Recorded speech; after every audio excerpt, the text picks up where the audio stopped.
partner with the Department for International Development in Maynooth University in hosting these nights. And it's great that we have Patrick Marin from the department as our moderator tonight. Do subscribe to our YouTube channel. Do share out the video from tonight if you can. Patrick and our wonderful panel, who he'll introduce now in a moment, they'll take questions, so do put them into the chat there in YouTube. If you're interested to find out more about CoLove, check out colove.org. If you're interested in getting involved as a member and or providing a donation to CoLove and to our work. Finally, and then just to acknowledge the support of Concern Worldwide in hosting these FirstWeds. So without further ado, I'll step out and look forward to a great night, and over to Patrick and our wonderful panel. Thank you. Thank you very much, Mark. It's a pleasure to be here. My second First Wednesday debate. It's great to see Maeve and Ayesha. So as Mark said, this is the CoLove First Wednesday's conversation, which is themed Workers' Solidarity in International Supply Chains. And we're going to focus very much on the apparel industry. And on that basis, I suppose I'd nearly subtitle it using Dana Thompson's book, Fashionopolis, The Price of Fast Fashion in the Future of Clothes. So I'm your host. My name is Patrick Marin. I work in the Department of International Development down at Maynooth University, and I've been down there for quite a number of years. I have a particular interest in this area because I teach on globalization, second year module of globalization. And we're a department which offers both undergraduate training in international development as well as a postgraduate and master's course in international development. And this whole area of globalization, labor rights, human rights, very much part and parcel of what we look at on the program overall. So we're going to have this kind of a fairly natural conversation, I hope, kind of come in and out.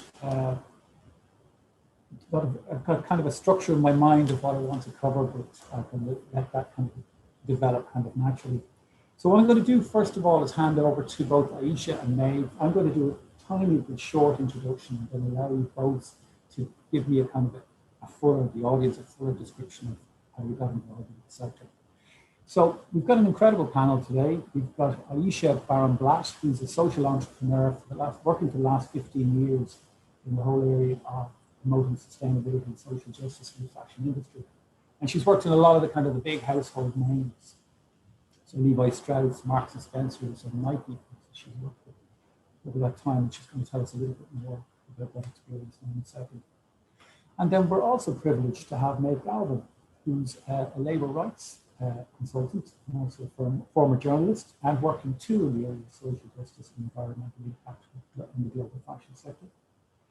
And in particular, she's worked with the ILO, which I find is one of the few organizations that quite a number of people, one of the longest and oldest UN organizations, quite a number of people don't know about it, which is really incredible.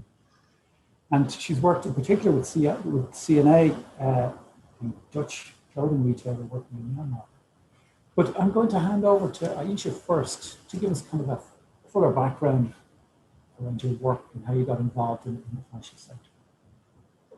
Wonderful. Thank you so much, Patrick, and everyone listening to the live stream. As Patrick said, my name's Ayesha, and I have spent the last 15 years really focused on the rights and dignity of the people, predominantly the women who make our clothes. And in terms of background, I grew up in Pakistan, in Karachi, and I think that is really part of my story in that Pakistan is one of the exporters producing nations. And so early on, I recognized that here's an industry that could really lift a generation of women out of poverty. But when I ended up in the United States, getting a graduate degree in policy and starting to work within the big fashion houses, really trying to make the business case for labor rights and human rights, I started to realize that the industry, especially as we were moving to a sooner, faster, cheaper model, was simply not doing right by the women in my part of the world. So that's really my calling to this work, having worked on the inside of brands and realizing, well, appealing to their reputation or the business case only takes you so far. Much like Maeve, I was with the International Labor Organization for some years. We ran a program called Better Work, which brought brands, unions, and governments to the table. And that's when I realized there was a seat absent at the table, which is all of us as everyday citizens, as people who buy clothes and are hence therefore a part of the fashion industry. And that's really the founding story of Remake. We are a global advocacy organization. We do a lot of education, focus on transparency to give everyday people an understanding of who are the better brands, who are the worst brands. And we ran a lot of campaigns to hold the industry accountable. So I'm thrilled to be here and looking forward to this conversation. Thank you very much. Excellent. Fantastic. Now, Maeve. Sure. So as Patrick said, I'm Meg Galvin. I'm a consultant based here in Dublin, but most of my career has actually been in Asia. I moved to Cambodia in my early 20s and working with the International Labour Organization on workers' rights, primarily in the garment sector, really sort of awakened me to this world. And I think, like many people, once you get the bug for it, you don't really go back. And I was part of a program there where we were pushing hard to make the industry more transparent and to make the information that we were collecting as the International Labour Organization available at a public level.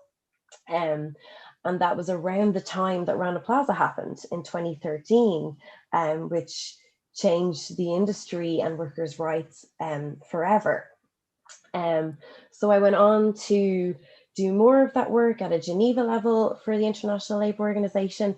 And then I joined CNA Foundation, which was, because it doesn't currently exist, the private foundation connected to the global clothing retailer, CNA, which Irish audiences will probably know from mainland Europe as a Dutch-German brand with a red and blue emblem. And there I was a program manager, primarily setting up their Bangladesh work, focusing on different components of workers' rights, but still trying to bring in more transparency to this shady, not very traceable industry. And then I moved to Myanmar, where I set up their local activities there in Myanmar. I've been back in Ireland for a couple of years now, doing a variety of different things. And next week, I'm about to start a new project, which will be focused on mobilizing European citizens to actually get them behind the case for a living wage in the garment sector for all of the garments coming into Europe as well. So trying to kind of think with a European and legislative mindset to try and do sort of the traditional labor rights stuff that I've done previously. And before any of that, I was a journalist in Ireland too. So yeah, that's me in a very broad nutshell. Thanks so much. Really excited to be here. Excellent. Fantastic. So we've had just from both your introductions, kind of a range of issues come up. Ayesha, you talked about getting into the sector because you saw it as a way of lifting a generation out of poverty, I suppose, from a development perspective. You know, the garment sector is seen as a potential quick fix in that direction. And Maeve, you talked about issues around transparency within a very, very visible sector, a very visible industry. You know, the fashion is all around us, it's around about in terms of advertising. And yet you use that term transparency, which is quite interesting. I'd like you to work. And mentioning living wage and Rana Plaza. So maybe just before we kind of dive into kind of particular technicalities, who'd like to jump in and give us an overview of the global garment industry and maybe some of the main issues that jump out when you think about that industry? Maeve or Ayesha? It's a big question. I mean, I can maybe talk about some issues and then maybe Ayesha can broaden it out because she probably has a better bird's eye view than I do. I suppose if you look at where we are, maybe if we take the moment that we're in at present, I mean, it's such a cliche to say that it's a watershed moment for workers' rights, but I think it really is true. And to reference back to Rana Plaza, you know, it feels similar, but I think it feels different because we've had these issues bubbling under the surface for a really long time, and now they're bursting out in a really multi-country, multi-issue, and multi-industry way. And we'll probably get in later to how COVID has impacted workers, which is well documented and really, really harrowing. But I think it is important we're talking about the moment that we're in at the moment, so for how weaponized the pandemic has been against workers and how it's been used in the fashion industry to essentially root out troublemakers. It's been used to do things like firing pregnant workers en masse, union busting, wage suppression. And we've also seen a lot of public resources used against worker agitation, particularly police forces in many different geographies, including here in Ireland, where in recent weeks we saw the guards agitating against the Debenhams workers. But in spite of that, like, I think there's a lot to be inspired by, and I hope Ayesha will agree with me, but like, we're seeing really high levels of worker ingenuity, worker creativity. The headline examples are, I mean, it's not the garment industry, but you're seeing the Amazon workers in Alabama, primarily led by women of color. You're seeing in Myanmar, I'm really excited to see so many young garment workers at the heart of the civil disobedience movement. So you are seeing incredible resilience and people power against really, really tough challenges. But there's an awful long way to go. There's still really low unionization rates.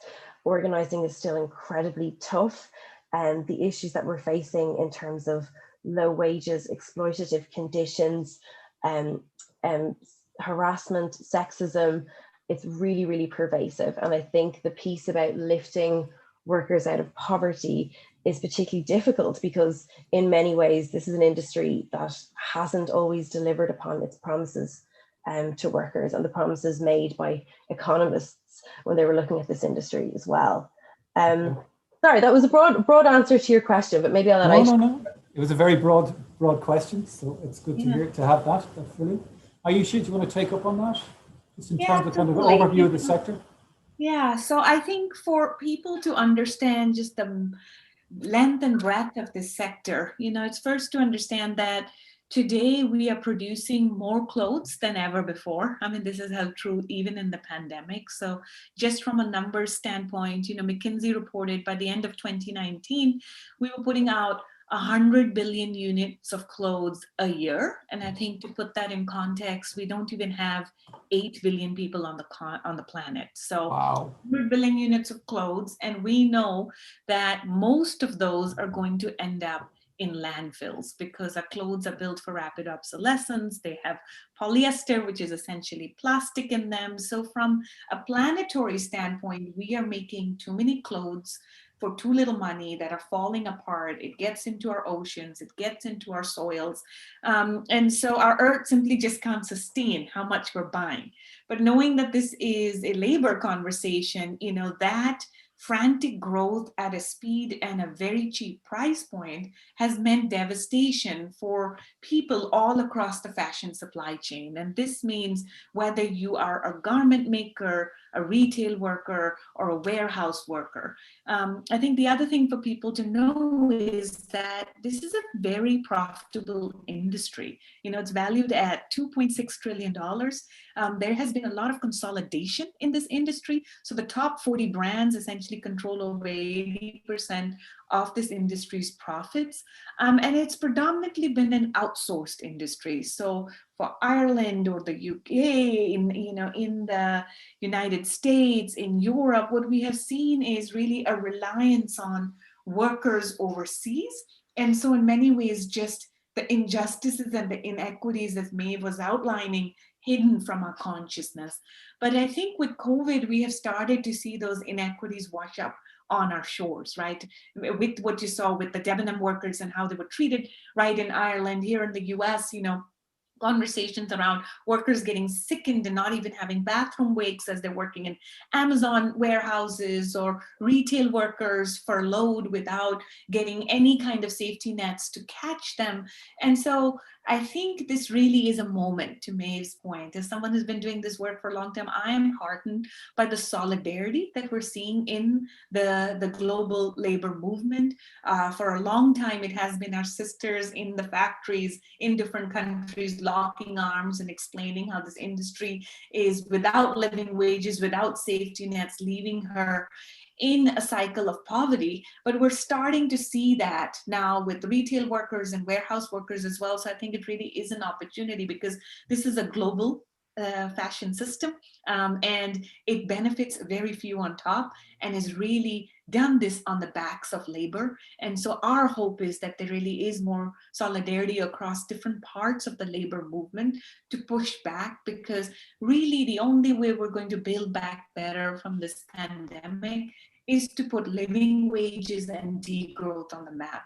We can't be buying clothes this cheap and this disposable. Very good.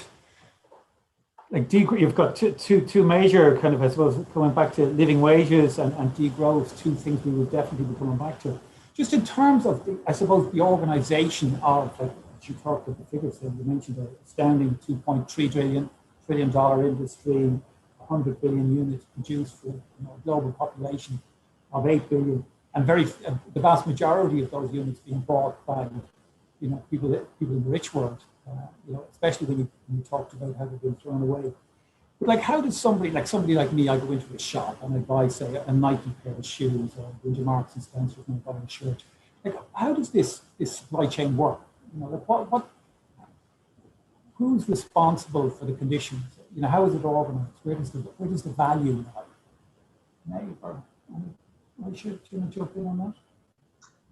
Yeah, I mean, I think for an everyday person to understand, fashion is a very fragmented supply chain. And Maeve has seen this firsthand. I'm sure she'll weigh in. But, this is where I think, because it's so fragmented and because we've had so much non-transparency, it essentially falls under the radar screen, right? So take a t-shirt or a hoodie or a sweater. It's like, well, the zips are going to come from Germany perhaps, and the mills are sitting in Pakistan, the cotton likely from China, you've got the cut and stitch happening in Cambodia or Bangladesh. And so what you've seen is the industry really moving to places where labor laws are weak and enforcement is even weaker. The union movement is quite weak. And every time you start to see some shore up of protections, some inroads in labor laws, what the industry has then done is it cuts and runs and goes to the next cheapest frontier. We saw this when a lot of product after the multi-fiber arrangement expired, here in the US, at least, we used to make a lot of product in Latin America, in Mexico. Everything went to China. It became a little bit more expensive to produce in China. Off they went to Cambodia. Maeve was talking about setting up the office in Myanmar. One of the reasons a lot of fast fashion brands went to Myanmar was because it was one of the last frontiers of very, very cheap labor. So essentially, the industry has operated in terms of thinking as labor as a cost center. And where is it that you have no safety nets, the cheapest wages, no protections that we can exploit, rather than thinking of workers as an asset? And I think therein lies the problem fundamentally when it comes to wages. But I think added to that, for an everyday person to understand, who's wondering, well, who made my shirt or who made my pants, is to know, as Maeve said, that this is a predominantly female workforce.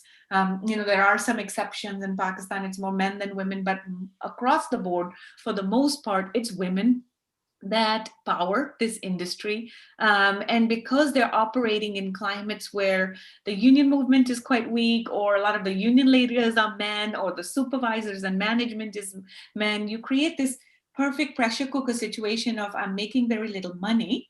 And by the way, if I am to raise my voice in dissent, then I'm up against gender-based violence, both inside the factory and outside the factory gate. So I'd say, if you were to paint a picture of, well, who makes it, know that it's a woman. It's likely a young woman in her early 20s. She's fierce. She's fighting hard against a system that is stacked up against her. And the more we humanize this workforce, which is a lot of the storytelling work that we do at Remake, we hope that everyday citizens come along to fight for her as allies, because for too long, this workforce has been hidden from our consciousness. And I would just add to that, what I think people often find stunning is just how the profitability model of this industry actually works and the figures involved. So the fact that, the average worker at cut and sew level is earning, either a third or between a third and a fifth of an actual living wage, which it would cost them to cover their basics and to save a tiny bit, versus a figure from Oxfam, which is that a major CEO of a garment corporation can earn in 4 days what a garment worker earns in its lifetime. So while consumers kind of wonder about prices and they see sort of labor rights advocacy where workers are pushing for higher wages, they're thinking about their clothes getting more expensive, but they might not be actually thinking about the design of the industry's profitability in the first place. And really, you can, when you're talking about fast fashion, you can only have an industry that's that cheap if the supply chain is absolutely squeezed within an inch of its life, and if you're making your money from selling in bulk, which, as Ayesha said, is wildly unsustainable from a planetary perspective. And we just absolutely have to change our buying habits, and that probably includes items becoming more expensive.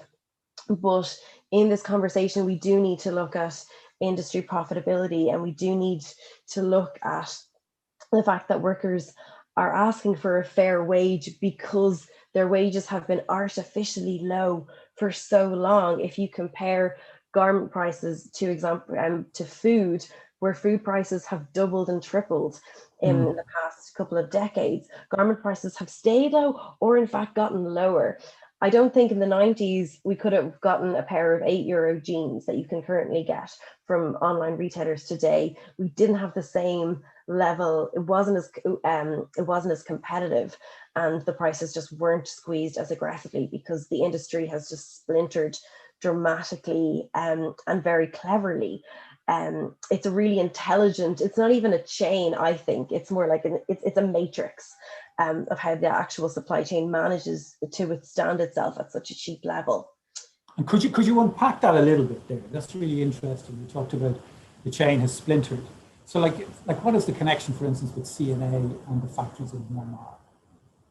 Sure. Well, I mean, I went in, I was with CNA Foundation, so I was with their philanthropic arm. But of course, you have executives at a brand level who their job is to search for the cheapest possible options. Obviously, they're looking at quality as well, and they're looking at volume too, connected to their models. But they're, so you might have, depending on the type of product, you might have more expensive material, but then you're looking for cheaper labor. You're trying to decide between the costs. Or even if you look at, for example, dyes that are in the products, you might you're trying to make a really complex level of decisions at every level. So you're trying to think about, how can I make a t-shirt that's €5? And along the way, if I have a particular standard of t-shirt material, I have to find a particular cheaper factory. And if I need to make a particular profit, I may need to make a particular quantity of this product as well. So I'll choose the less sustainable dyes, or I'll choose a factory that I know is pretty cheap, but I also know that to get this quantity done, that factory is going to have to subcontract, or perhaps they're going to have to use home workers who will do the work at home. So there's all sorts of logistical planning involved in this. Some colleagues of mine invented a game for ordinary people to actually try it. It was almost, it was like a board game to actually try and make, which I think makes for a really interesting conversation piece. I don't think they should have copyrighted it, but I don't think they have, but I think I can share it with people on the call if they're interested in actually sitting down and making the really difficult decisions that go in to making a product this cheap. Okay. So just before we get into it, I'd love to hear more about kind of who are the stakeholders within these value chains. You both used the phrase fast fashion. So you fast fashion, and I think maybe used ultra fast fashion or something. So could you just explain what the difference between those? Is there any real difference at all? I think it's a really important question, and just touching upon this notion of price. One of the things I think for people to understand is, I've been in factories where you have a Burberry line or sort of a more high-end luxury line being made side by side with a fast fashion line like an H&M or a Zara. And so I think sometimes people think that if the product is more expensive, if I'm buying luxury or from a better brand, then somehow the workers are paid more. Yet I've been in factories where it's like, you know, there's the $100 Burberry clothes and there's the $20 Zara coat. And guess what? The workers are making exactly the same. And so I think it's a recognition to say that what fast fashion has done is essentially pull down wages while also really pushing on lead time, right? Which is how quickly a product gets to us. And both of those have different types of implications that are really related to workers. So of all the factories I've been in, one of the things that garment makers often share with us is if they're working for fast fashion or ultra fast fashion brands, you see a rise in gender-based violence, you see ergonomic issues, you see, you know, carpal tunnel, back aches, you know, your eyes may not do as well, a supervisor shouting at you or throwing shoes at you or yelling at you, verbally assaulting you to move faster. So, you know, fast fashion and ultra fast fashion is this perfect storm because it's inhumane hours of production, very long hours, and poverty wages. But I think it's important for people to know that even luxury and high street don't really pay workers more. I mean, we've even seen with some of the ultra luxury lines that artisans in India and other places are bringing the product to life are also making poverty wages. So part of this is really the opaqueness of the industry. The industry never tells us how much they're paying for labor, but we know that it's sort of the smallest sliver of that plan, and that marketing, because most of these brands are essentially glorified marketeers, is what they're paying for. I think the other thing really important for people to understand is that the money is there. You know, too often we've started to pit working class citizens against garment makers, where somehow it's to say my wages are shrinking, you know, all around us we're seeing inequity arise around the world. And so people feel like, well, am I a bad person because I shop at Primark? And the truth is, it shouldn't be like this. There should not be modern day slavery and this type of human rights abuses, regardless of whether it's a Gucci or a Primark. And so what we are needing here really is regulatory reform. You know, the math is something like for a 20-pound t-shirt, it's $1 more. It's not that much money. And when you look at executive compensation, shareholder enrichment, it's just to say that the money is not being shared profitably. So this isn't about a class warfare between working class people having to buy fast fashion. It's to say the clothes are too cheap, the price reflects the exploitation, but also you simply have not had an equitable share of the profits. And certainly in the pandemic, a lot of this has come to a head. I just want to pick up on Ayesha's point there, because I think it's really important for Irish audiences too, because there really has been this kind of, attacking cheap fashion is attacking working class people. That narrative has been really pervasive in the pandemic with things like pictures of queuing shoppers outside of fast fashion brands. So I think it's really, really important that you mention it, because it's been bandied about for a really long time. And I think if you unpack the psychology of what it's saying, it's quite nefarious. It's the implication that that middle class and rich people are somehow have more empathy for people working in countries far away. And of course, in Ireland, we have a really great example which throws cold water on this, which is the Dunnes Stores strikers and the work they did on anti-apartheid. And also, just to pick up another thread that you started there about how gendered this claim can be, and the fact that it is largely focused, the implication of it is kind of pitting working class women against each other. And I would just encourage people to think about the fashion industry and its reputation on gender in a broader sense, and that it's been particularly good at profiteering from female misery. And yet, if you look at the highest echelons of the fashion industry and the ownership of the fashion industry, it is predominantly male. So I just think that that gender thread throughout a lot of this conversation should be highlighted too. Thanks. Very interesting. Yeah.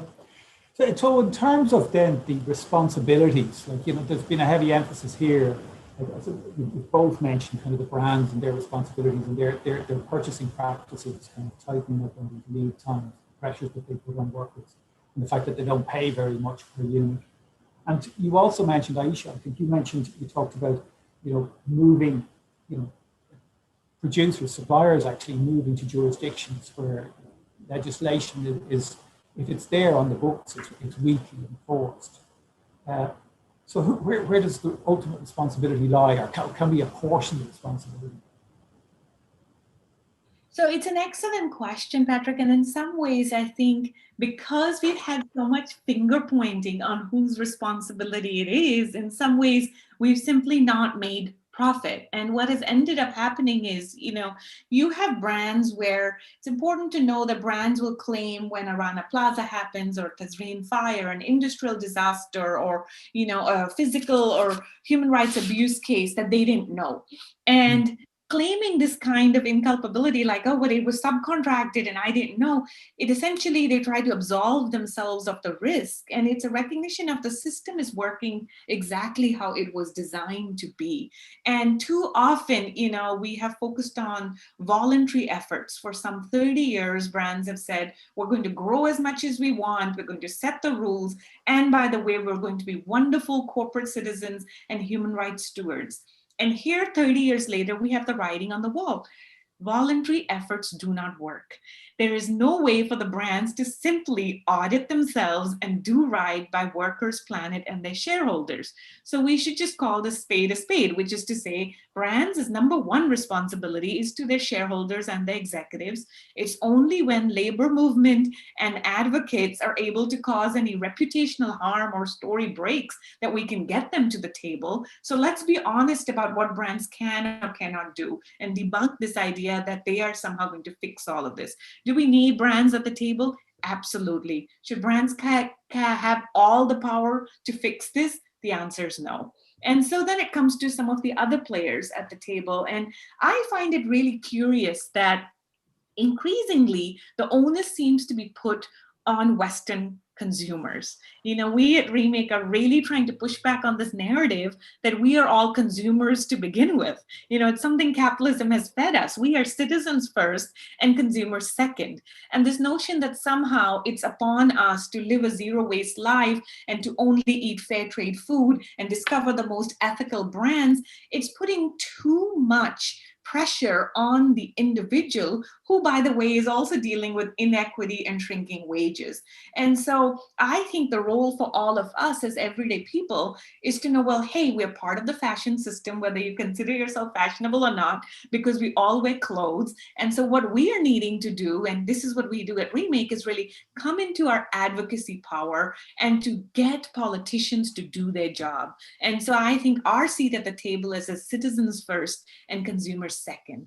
And lastly, it's to say, the labor movement, I think in some ways there is more work to be done with the global unions being more in solidarity with the global South unions. Some of the movement union is younger in some of these countries, but yet we've seen so much bravery. Like in Myanmar, it's the garment makers, the union leaders who are on the front lines of fighting for democracy. So we're needing more union solidarity. And the last seat at the table of governments is, well, what we need is smart regulatory reform from producing nations and receiving nations. This is a vastly deregulated industry, and the only way for us to make progress is to pass smart laws. We're not going to make a dent with voluntary efforts. So it's a long and short of saying we all have a role to play, but pointing fingers on whose job it is, we're never going to make any progress. But at the end of the day, what we're needing to push for is regulation around fashion's outsized impact on our planet and its abuse of the human beings across the fashion system. Excellent, excellent. May, would you like to add to that, or? Yeah, I think what I am encouraged by, and Ayesha touched on it, is this piece about sort of the production countries the home countries of brands and their governments. I think for a long time, those governments were kind of on the periphery. And as Ayesha said, they were assuming that brands would kind of regulate their human rights issues and their supply chains themselves.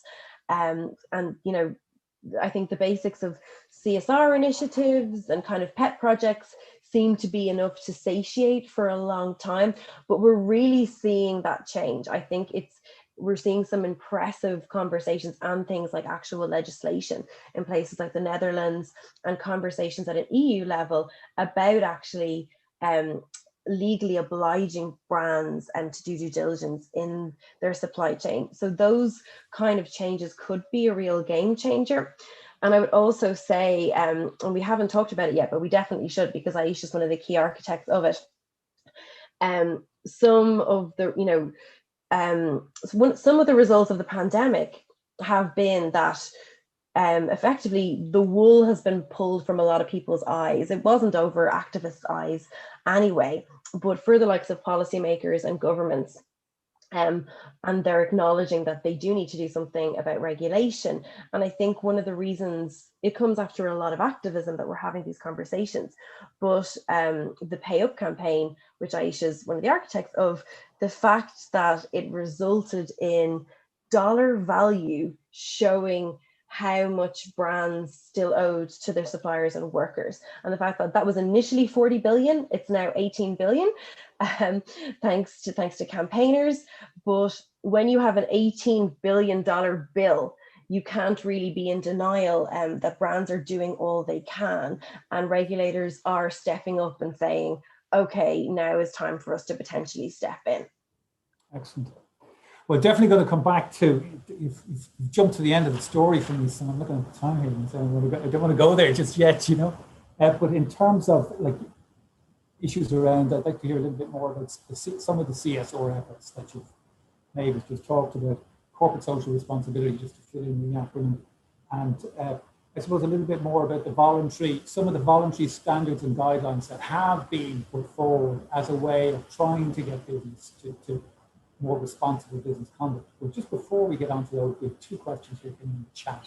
One comes in from AWAJ comments. Primark claims their ability to sell at a low price and have strong sustainability statement and pay their workers living salaries is due to the volume of production. I suppose this comes into the issue of degrowth and overconsumption. So is this justification to produce more? So I really appreciate the question. And, it actually ties to some of the campaigning we've been doing with Primark over the last year. I think the first thing that's important to know is Primark does not pay living wages. Primark is very good at PR and at greenwashing, but you can check with anyone across the Primark factory supply chain at the prices that Primark pays. There is no way, and they simply do not pay living wages. So that claim has been debunked over and over again. And I think, this is where the brands are very clever, and us as advocacy organizations try to really cut across this noise. But Primark has really set itself up as the steward of sustainability with this notion of, hey, customer, I can give you this cheap disposable product at rock bottom prices and yet somehow pay a living wage. And that is just not a true statement. And I think COVID really brought to light how unjust the Primark system is, because along with almost every other brand and retailer, Primark did cancel orders. And I think for people to understand, when we talk about order cancellations, much of this product was already produced. It was on boats, headed to the UK, headed to the US. Garment makers had put untold hundreds of hours making the product. The factories were out the fabric liability of having bought that fabric. And then the brands, because they were nervous that no one's buying anything, were all on Zoom, maybe buying tops, not bottoms, retail stores are closed, said, major forces at play, we don't want the garment.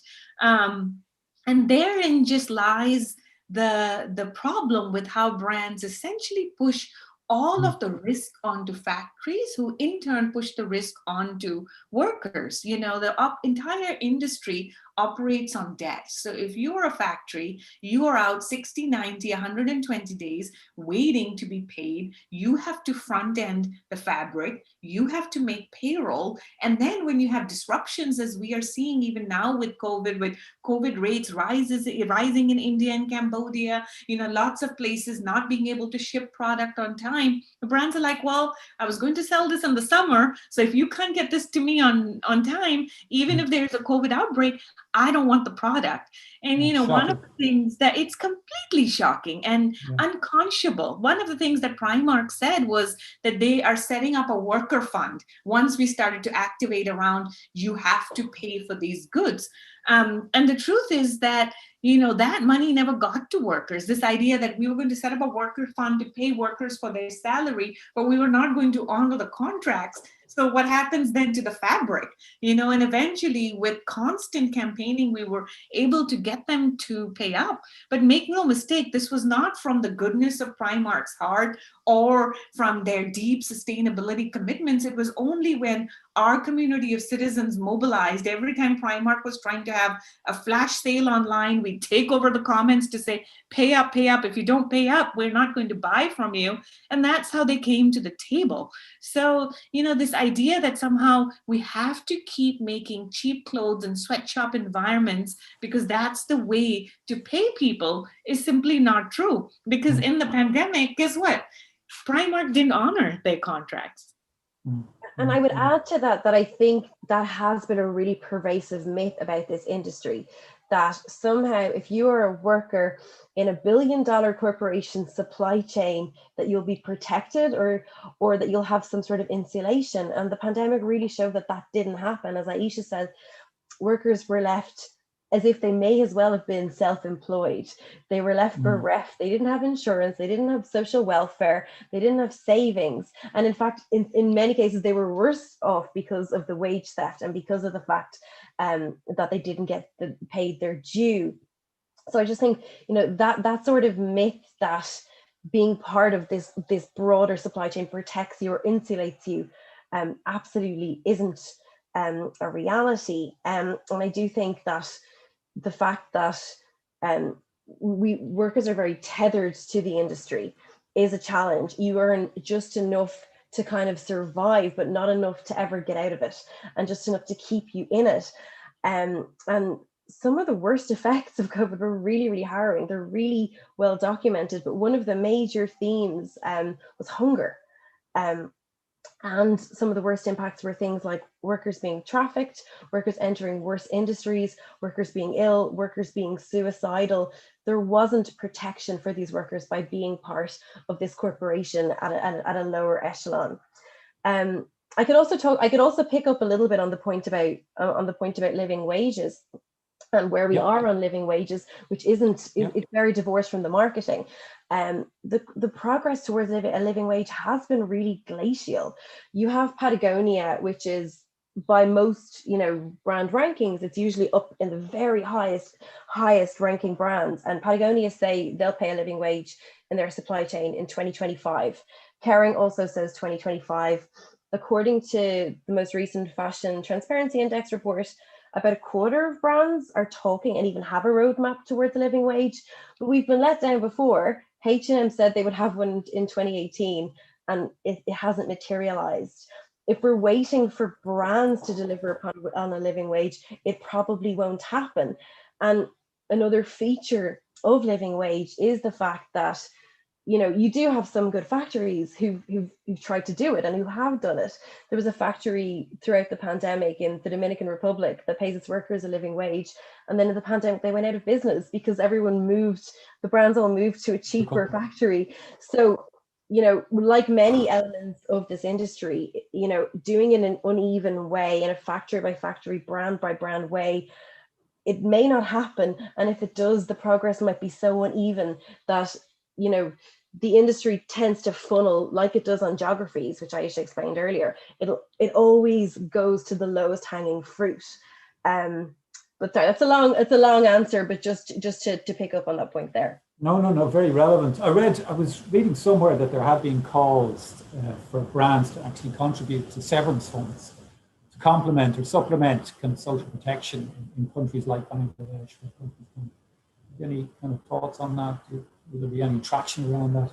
Yeah, so it's a timely question, because this question of safety nets and who's to catch workers keeps coming up, and going back to the diffuse responsibility, no one wants to take claim. And I think to the very difficult picture that Maeve painted for us, knowing that workers have been hungry, knowing that they've been furloughed or laid off without any money, there is no unemployment injury insurance, the drumbeat for having brands pay into a severance guarantee fund has been increasing, and we have been part of a coalition demanding that.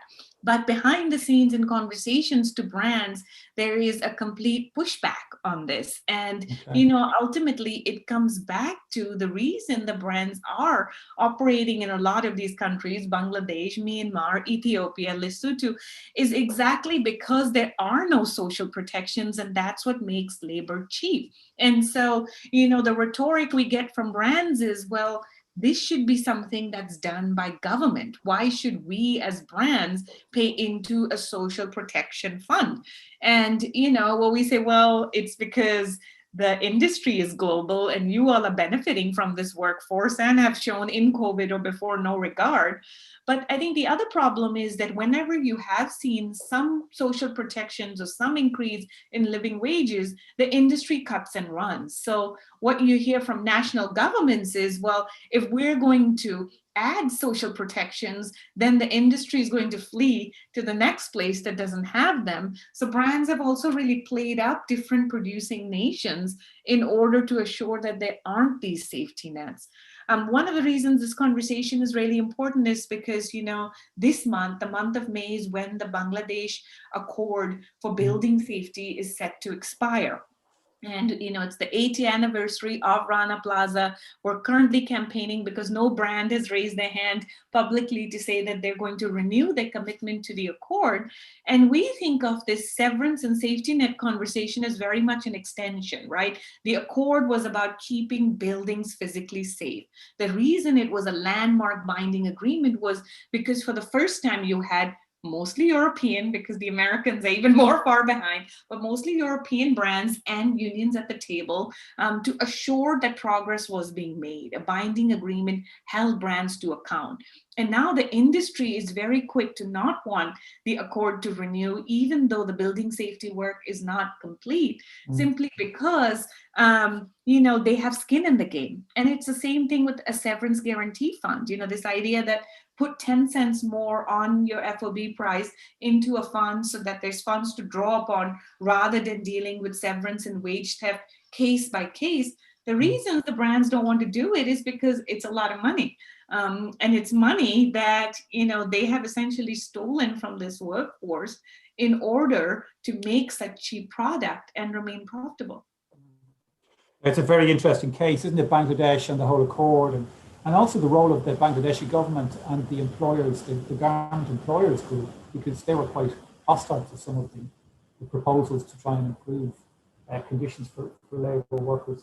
But before I get on to that, I'm just looking at the chat here. We've got a question in, and I'll throw this one at you, Maeve, from David Joyce. A question for both. Given their business connections, what to do if there's no business case for improvements in the global supply chain? Oh, goodness. Coffee, David. Thank you. I mean, I've been involved directly, and I've also been part of many conversations, long, painful, expensive efforts to create a business case for working conditions in the garment sector. I mean, and oftentimes the exertion that goes into creating the perfect business case takes away from the actual work of workers' rights. And I think I wish, sorry, I don't have a cut and dry answer. Maybe Ayesha will have one, but I think that there often isn't one, is the short answer. And I think there's been a lot of conversations, there's a lot of language around win-win solutions, which might be true in some instances, but often are not true.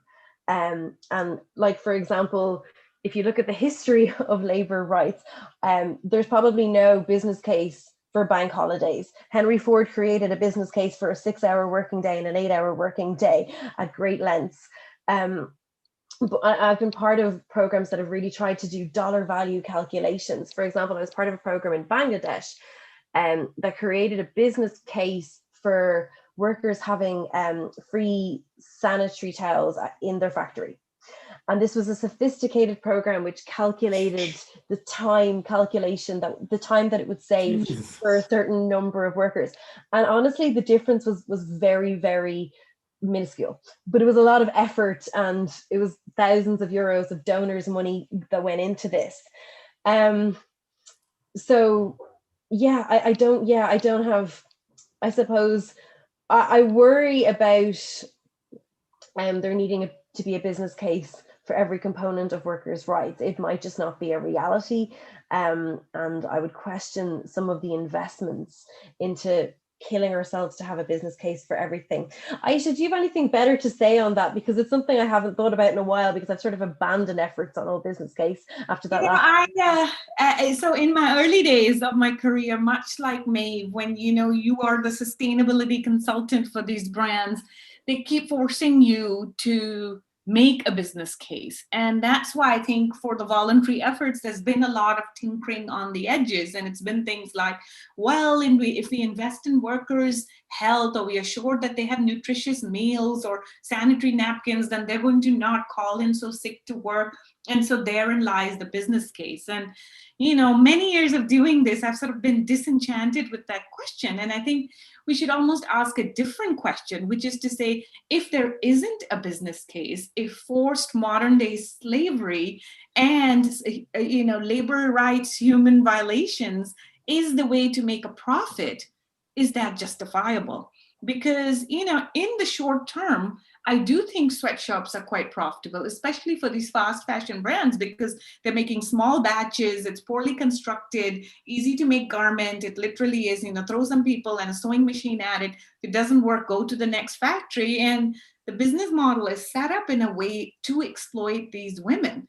Now, I'll say, if businesses actually took a longer term view of this workforce and thought of them as an asset rather than a cost center, you'd have a very different relationship with the labor, and likely better quality, less mistakes, a more loyal workforce, retention. The problem, of course, is that most brands and retailers today are so far removed from the actual people who are making their product. You have so many sub-tiers of agents and intermediaries and factories subcontracting in turn, that they are only looking at this from a spreadsheet of, well, how quickly, how cheaply, and if it doesn't come on time, where else can we go? They're not invested in these communities in the long term to make them any better. It's how much value can I extract before I leave? And so I think it's we've been twisting ourselves into all types of contortionist poses, me and Maeve, in trying to make this business case. But I think we should just stop that. We should stop pushing for a business case and instead ask, should businesses be allowed to essentially run sweatshops in modern day slavery conditions? And if the answer is no, then we should have regulation and make it illegal. And that's the business case. This comes back to the point that you were making about kind of having a common floor through regulation, which we'll look at in a second. So I just got a note here, I suppose, for the non-initiated. Could you explain what happened at Rana Plaza for the audience? So either May or yourself. So in 2013, I suppose many of the factories in Bangladesh are multi-story, and you're often in, which is so divorced from Dublin, but you're in very industrial centres with these giant towering buildings, and often you can have, a factory, a bank, another factory, all in these big high rises. And the Rana Plaza had 8 factories. The Rana Plaza building, and it collapsed in 2013, in April 2013, and more than 1,100 workers. The numbers are a little bit variant depending on counting, died and several others were left really, really badly injured. So it's the largest ever industrial accident. And it was monumentous in terms of conversations about safety and conversations about workers' rights. Workers knew and had seen cracks in the building. Workers knew that effectively they were risking their lives in entering that building. And it hadn't been the only industrial accident, not only in Bangladesh, but in other countries. Certainly fires is a prevalent issue and still is a prevalent issue in the industry, but it hadn't been the only collapse. So it really led to sort of a lot of reckoning on safety, and it led to the foundation of various different initiatives like the Accord, which Ayesha explained earlier. Ayesha, am I forgetting anything on that one?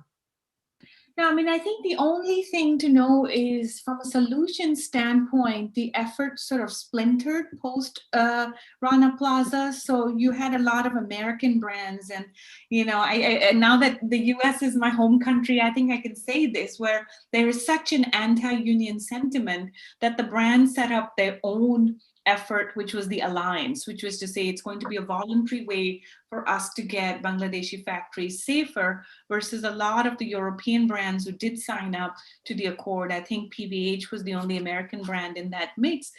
It was different because you had the unions at the table, and really, the progress and success of the Accord speaks to itself, because buildings did get safer. You did have fire exits and ways to assure that the buildings were up to code. And all of that happened because in this landmark agreement from a terrible tragedy, and really a tragedy of the making of the industry, came this agreement that put unions on an equal footing with brands, and we made a lot of progress.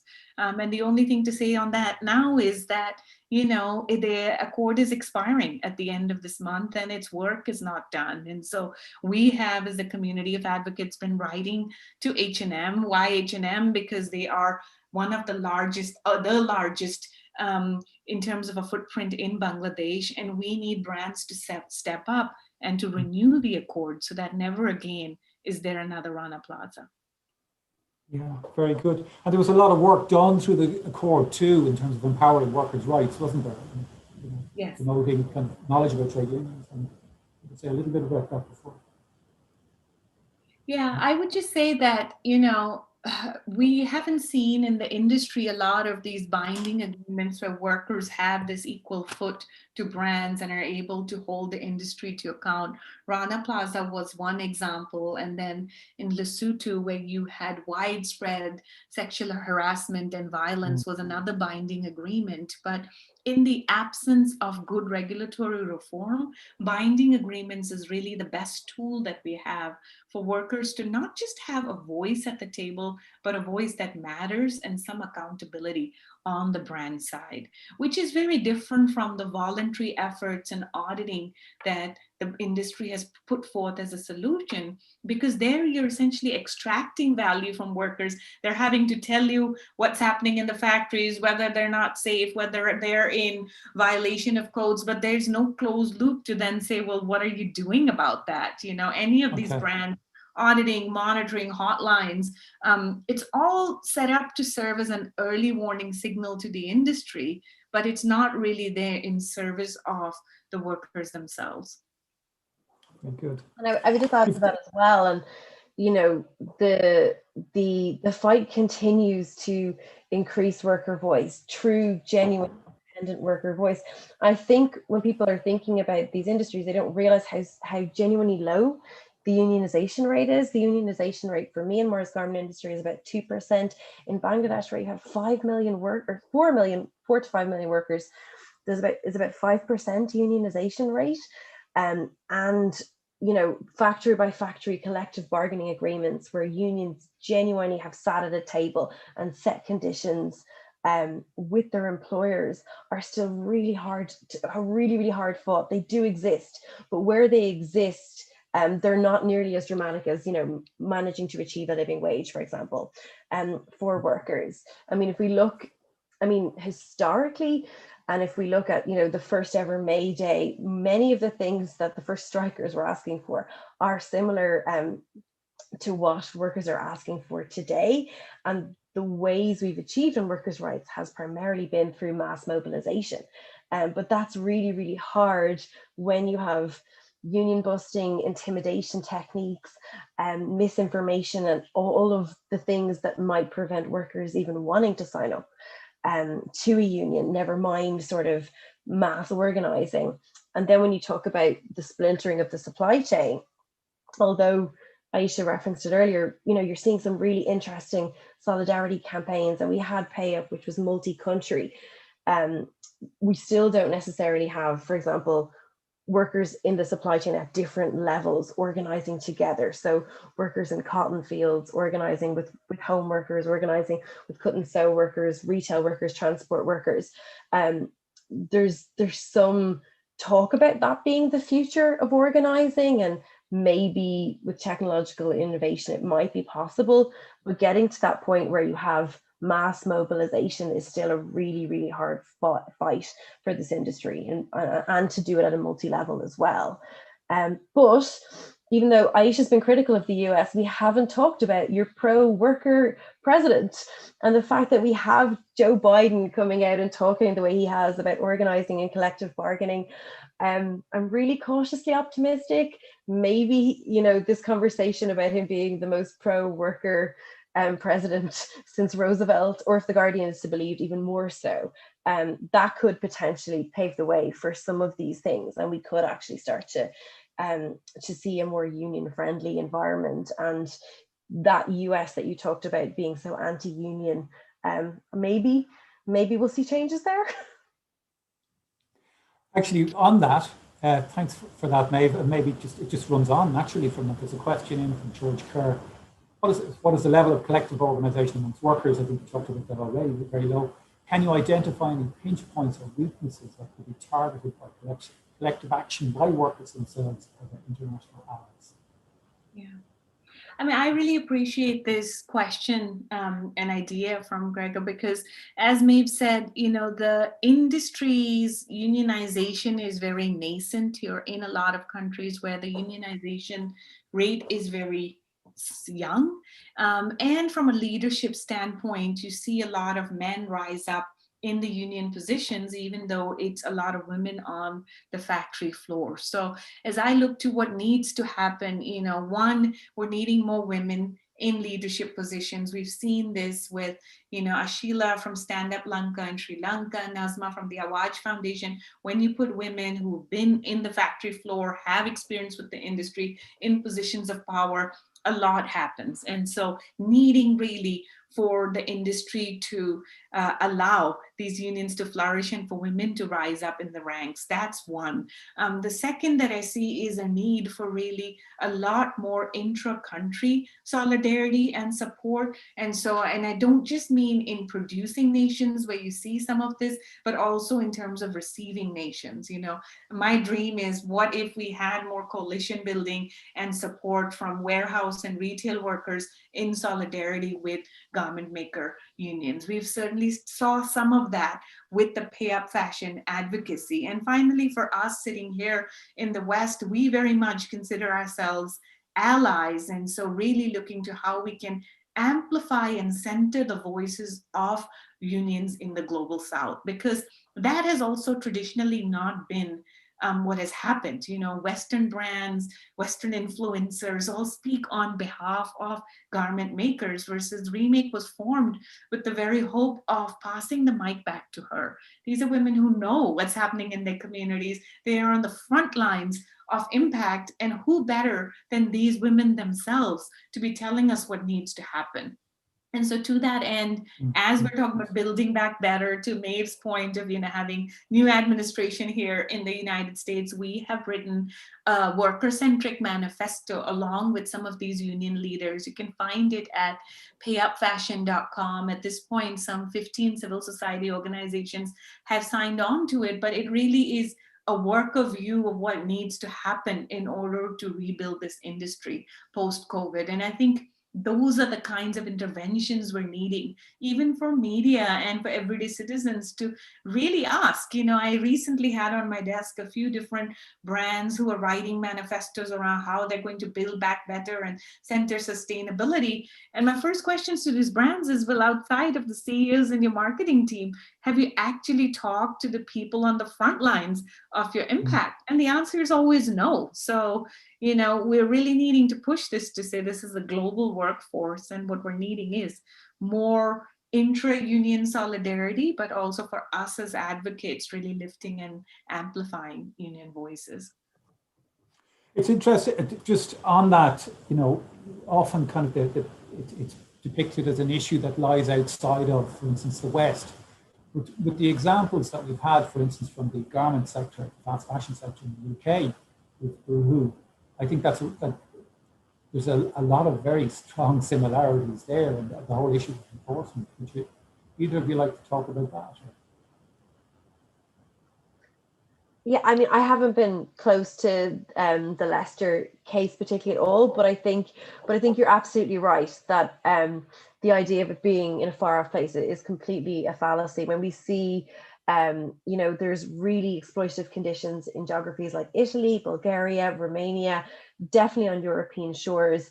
In the US, Ayesha's based in California, where there's an awful lot of migrant garment workers too. So the idea that these things are confined to particular geographies is certainly not true. And I think that's why potentially regulation at an industry level, because if you go geography by geography, you're not going to really touch on these things. And ideally, if with some technological innovation and getting over some of the logistics that stand in our path, if you can have workers who are part of the same supply chain actually coming together in really interesting ways, it could be a game changer. I'm really interested in the activity that's happening in the gig economy at the moment.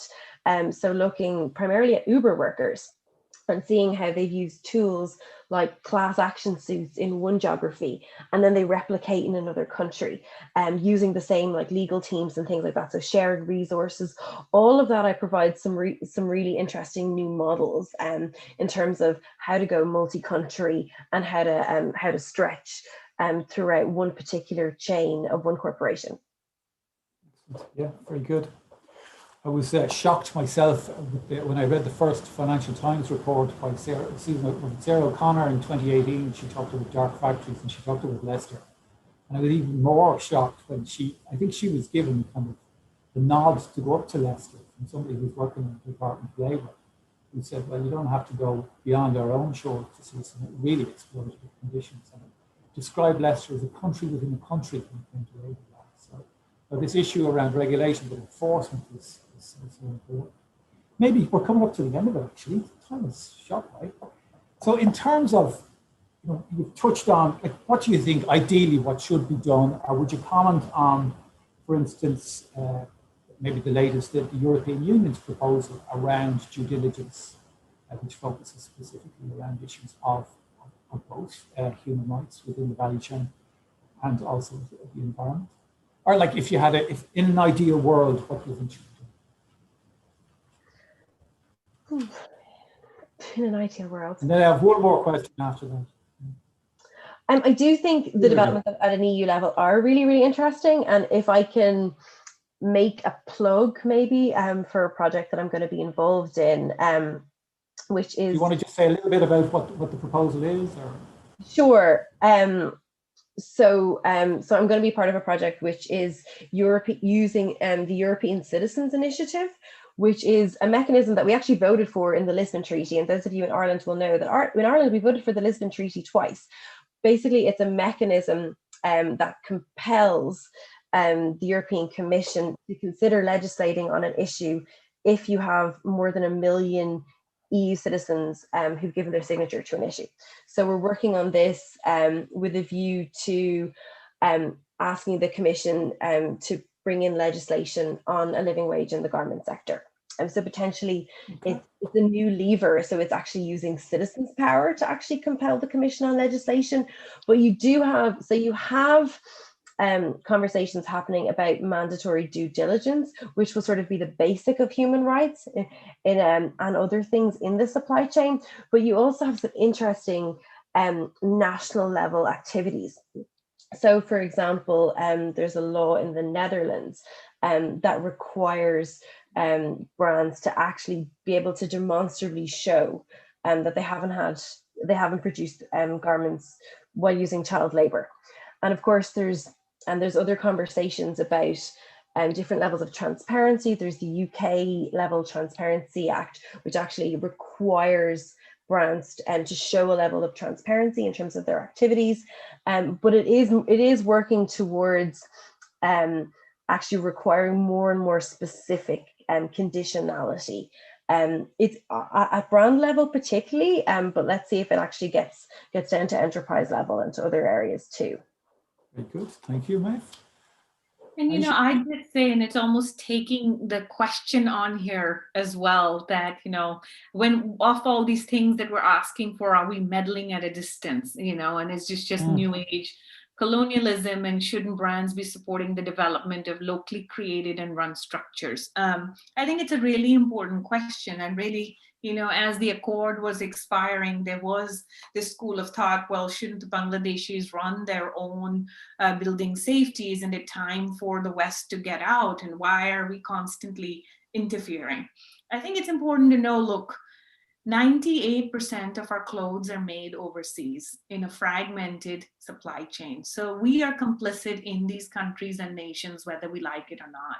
The manufacturing capabilities are no longer there in the West, and it's never coming back. You know, to be very honest, we have bits, as we've seen, of manufacturing, perhaps in Leicester and here in Los Angeles, but for the most part, the capability, the vertical integration, being near the cotton supply chain, all of that is overseas, and it'll remain so.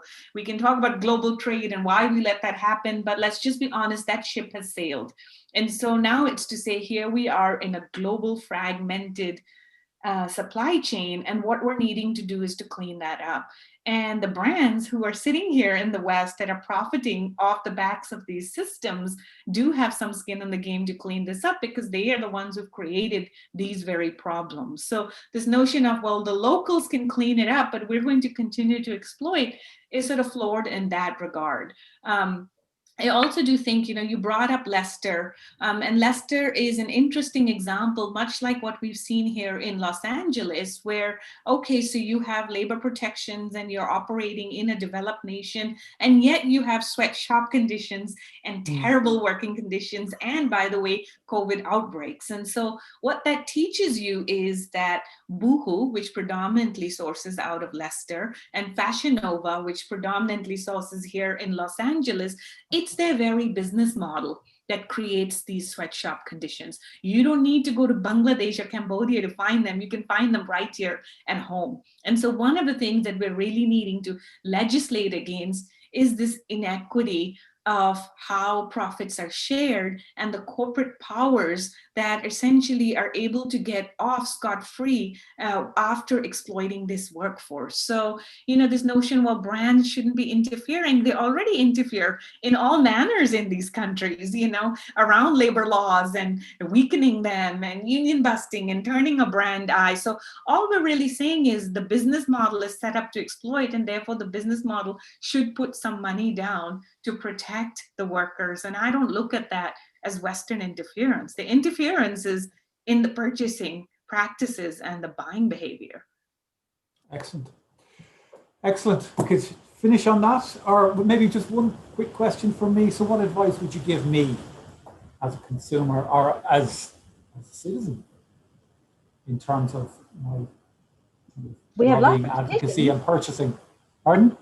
Ayesha, would you like to talk about the various petitions that Remake is architecting? Yeah, I would say, you know, first, don't get overwhelmed. Like these are wicked, complicated problems. So many of the things that we worry about in the world, in some ways you can see them through the lens of fashion. And so within the Remake community, we try and help people find actionable ways to be a part of the solution. So for those listening in, and for you, Patrick, if there's one thing that you could do today, it's to say, go to payupfashion.com. There's a petition around this worker-centric manifesto. Every time you sign it, 200 brand executives hear from you. And it's really a way to push for that transparency and the living wages. So there you go, a very direct way to take action. And for those who feel like, well, petitions don't really make a lot of difference, we got billions of dollars out of brands when 270,000 people signed our first petition. So I will say that with so much brand reputation living online, your voice matters, how you use it, get involved locally in the legislation that's in the pipeline, because truly it's going to take all of us as people who wear clothes, as people who perhaps love fashion, that are going to make a dent and a difference in this industry. Excellent. So fashion.com, fashion. Hey, yes, I'm putting it in the chat as well. So, the audience can. Payupfashion.com. Yes. And buy less and buy better, huh? When we're ready for us to use our civic power to compel the European Commission, I can also share that with the group, but we're not there yet. But I think this new lever of using civic power and getting away from consumer power and actually using our power as citizens should ideally dominate activism for the future. So hopefully there's more opportunities for people to actually participate that way, rather than kind of worrying about when they're in, which store and which brand. Hopefully the conversation changes at a consumer level. And moves on. Excellent, fantastic. It's 2017. We've run out of time. And May, Ayesha, it was a pleasure talking to you. Really, really informative. And it's nice to end on a positive note with things that we can actually do to hopefully make a change in terms of in this garment industry and improve conditions in the supply chain. And we'll leave it at that. So thank you very much. And we'll have links on the YouTube clip to the various activities you can get involved in. So thank you very much. My pleasure. Thank you so much.